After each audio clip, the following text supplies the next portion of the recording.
Hello hello hello hello hello everybody, क्या हाल समाचार। भाई साहब एक्चुअल में क्या हुआ, नेवी एगो का किया, क्या बोलते हैं इसको, इंस्टा में पोस्ट डालने क्या बोलता है, जो भी बोलता है, इंस्टा पे पोस्ट डाला कि भाई साहब एक न्यू रिक्वायरमेंट नेवी के द्वारा वैकेंसी निकाली गई है। मेरे भाई साहब वैकेंसी निकाली गई है। अब इस वैकेंसी को क्या है, इस चीजों को हम लोग समझ लेते हैं कि कौन कौन अप्लाई कर सकता है, क्या क्वालिफिकेशन चाहिए, ये चीज समझना जरूरी है। क्लियर है।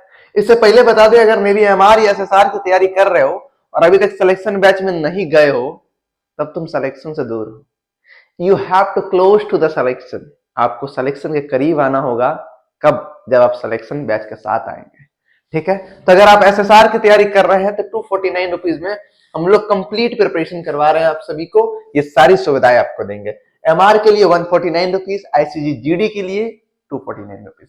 इनमें क्या मिलेगा? Chapter wise theory, chapter wise note, PYQs, practice set और प्रॉपर गाइडेंस और इंपॉर्टेंट चैप्टर की वीडियो और क्या मिलेगा? Weekly test. इस नंबर से संपर्क कर लीजिए। ठीक है। कोशिश कीजिएगा व्हाट्सएप मैसेज करने का, क्योंकि कॉलिंग का टाइम अगर आपको करना ही है तो 4 से 8 के बीच में रात को कीजिए, शाम को। ठीक है, इसी टाइमिंग में। क्लियर है। चलिए अब समझते हैं भैया, ये जो नेवी ट्वीट किया है, ट्वीट नहीं क्या बोलता है इसको, इंस्टा में पोस्ट जो डाला है वो क्या है? वो कुछ नहीं है मेरे भाई, स्पेशली इसी के विषय में बोल रहा है। यही क्या है? अरे खोल गया भाई, देखना यार। ये नेवी जो भर्ती निकाली है ना, एक तो बहुत दिनों बाद हम देखे कि नेवी भैया वैकेंसी निकालने के बाद इंस्टा पे डाल रही है भर्ती निकाल रहे हैं। ठीक है, तो भर्ती है भैया, ये आप सभी का ऑफिसर रैंक का, मगर आप लोग भी अप्लाई कर सकते हैं, धीरज रखिए बस। ठीक है। ये वैकेंसी की रिक्वायरमेंट क्या है?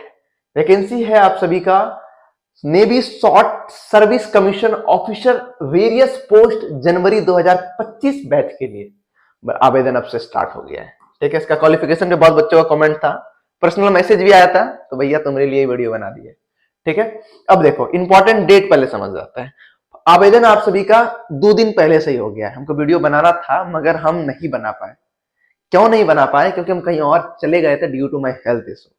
शरीर गर्म है, तबीयत खराब है, तब भी आपके साथ एनर्जेटिक बनता है, क्योंकि आपके साथ एनर्जेटिक दिखाना पड़ता है। हूं एनर्जेटिक। ठीक है। तो थोड़ा तबीयत हेल्थ इशू था। इनके बाद खत्म आप सभी का 10 तारीख मार्च में फॉर्म फिलअप खत्म हो जाएगा। तो आपके पास समय बहुत ही कम है मेरे भाई। तो इतने कम समय में अगर आप इसके लिए एलिजिबल है तो अप्लाई जरूर कीजिएगा। एग्जाम पर शेड्यूल आएगा तो हम आप सभी को इन्फॉर्म कर देंगे। ठीक है। इनके बाद फी आपसे एक भी रुपए चार्ज नहीं किया जा रहा। आप ओबीसी से हैं या सीएसटी से हैं तो आपसे एक भी रुपए चार्ज नहीं किया जा रहा है, सबके लिए फ्री है। क्लियर है। चलो अब देखते हैं जो वैकेंसी निकली है 254 पोस्ट के पास। कितना? 254 पोस्ट के लिए भर्ती निकली हुई है।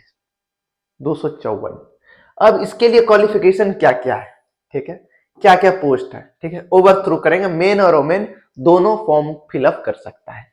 पहला पोस्ट है जीएस का पोस्ट। ठीक है, जनरल सर्विस, जिनके लिए 50 वैकेंसी है, जिनका आवेदन मेल और फीमेल दोनों कर सकता है। इसके बाद क्या है भाई साहब, आपका अगर आप बीटेक किए हुए हैं किसी भी स्ट्रीम से, मगर आपका मार्क्स 60% है, तो आप इसके लिए आवेदन कर सकते हैं।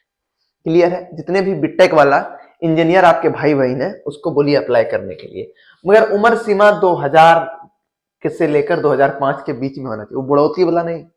जवानी में अगर कोई दोस्त है आपका, या कोई भाई या कोई फैमिली है, उसको ये वीडियो जरूर शेयर कीजिए, उसको बताइए इस भर्ती के विषय में। क्योंकि मेरे भाई भर्ती 50 ही आया ना, अप्लाई 100-200 भी नहीं होता, क्योंकि पता ही नहीं रहता। इंजीनियरिंग सेक्टर के दिमाग में थोड़ी बैठा है कि मैं नेवी में जाना है, एयरफोर्स में जाना है, आर्मी में जाना है, मगर हर सेक्टर में टेक्निकल की हेल्प पड़ेगी। डॉक्टर का काम पड़ेगा, प्लम्बर का काम पड़ेगा, ड्राइवर का काम पड़ेगा, टीचर का काम पड़ेगा, कुकमैन का काम पड़ेगा, स्टीवार्ड का काम पड़ेगा।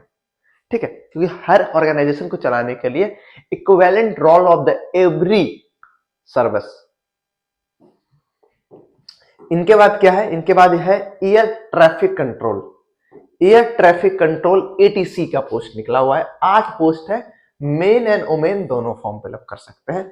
बीटेक होना चाहिए, सेम चीज 60% होना चाहिए, लेकिन इसमें एक कंडीशन है, जो कैंडिडेट है उसका मैट्रिक में 60% होना चाहिए और 12th में 60% होना चाहिए। देखो 60% तो भैया मिनिमम होना ही चाहिए।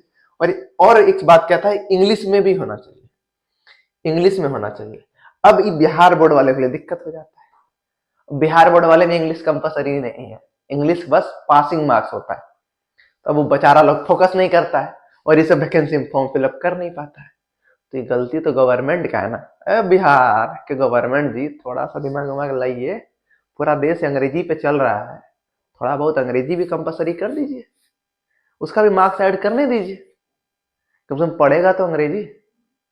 लोग नहीं हम मातृभाषा पे चलेंगे, चलिए ना सर, कौन मना कर रहा है, क्यों है पीछे भी। तो इतना तो कर लीजिए, कम से कम बचवा फॉर्म भर ले।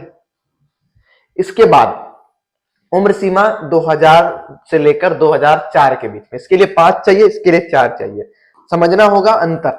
ठीक है, इसी तरह का सारे पोस्ट है, एक बार देख लीजिए, मैं साइड हो जाता हूं, आप स्क्रीनशॉट ले लीजिएगा। सारा पोस्ट इसी तरह जो नेवी के द्वारा डाला गया, अभी कल की ट्वीट है भाई, ठीक है, मगर यहाँ पे पहले ही आ गया था। ठीक है, ये है पूरा डिटेल, वैकेंसी यही है, ये है, यही है। अगर आपने एमएससी किया तब भी आपने फॉर्म फिलअप कर सकते हैं, क्योंकि इसके लिए वैकेंसी भरा पड़ा है भाई साहब। देखो, अगर आप टीचिंग फील्ड में, ये है आप सभी का नेवी एजुकेशन ब्रांच। ठीक है, अगर आप एमएससी किए हैं, 60% मार्क है, अगर आपने मैथ से किया है, ठीक है, और विथ फिजिक्स से आपने किया, मैथ फिजिक्स से किया है, तो आप सभी इसके लिए आवेदन कर सकते हो। 6 पोस्ट है। ठीक है, इसी तरह देखो यहाँ पे सब चीज का दिया हुआ, फिजिक्स, केमिस्ट्री, ठीक है, ये देखो इंजीनियरिंग सेक्टर, ये सारा चीज था। ठीक है, एक बार मैं ओवरऑल कर देता हूँ कितनी वैकेंसी है, कितनी पोस्ट है, ये एक बार आप देख लो। इनका पीडीएफ होगा, मैं एक बार आपको टेलीग्राम पे डाल दूंगा। ठीक है, अब ये फॉर्म भरने के लिए क्या क्या चीजें चाहिए वो देख लो एक बार यहाँ पे। ठीक है, आम भाषा में मैं बता दूंगा, 1 सेकेंड टाइम लेता हूँ, कि जो भी बेसिक आपका सर्टिफिकेट है वो आवश्यकता पड़ेगी आइडेंटिटीज के लिए, पैन कार्ड, आधार कार्ड, वोटर आईडी कार्ड, आप सभी का डोमिसाइल सर्टिफिकेट का काम पड़ेगा, और क्या पड़ेगा आप सभी का, बस ये चीज चाहिए। फोटो वगैरह सब कुछ तो पता ही है फॉर्म फिलअप में क्या लगता है। ठीक है, बस ये चाहिए। आई होप की इन्फॉर्मेशन आप सभी के लिए यूजफुल रहा हो, तो प्लीज वीडियो को लाइक और शेयर जरूर कीजिएगा।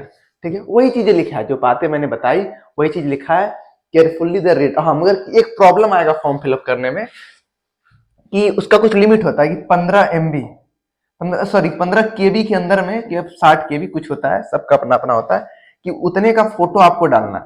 अब जब फोटो डालते हैं भैया 1 MB का हो जाता है, या भैया 30 KB का हो जाता है। तो यूट्यूब पे बहुत सारा वीडियो मिल जाएगा कि फोटो को कंपाइल कैसे करें। ठीक है, ऐप होगा, ठीक है, प्ले स्टोर पे जाके डाउनलोड कर लेना, फोटो कंपाइल कर लेना। अब इतना चीज तो सीख सकते हो ना भाई, टेक्निकल फील्ड है, और जो फॉर्म भरोगे तुम लोग खुद टेक्निकल आदमी, इतना खुरपात तो हो ही तुम लोग।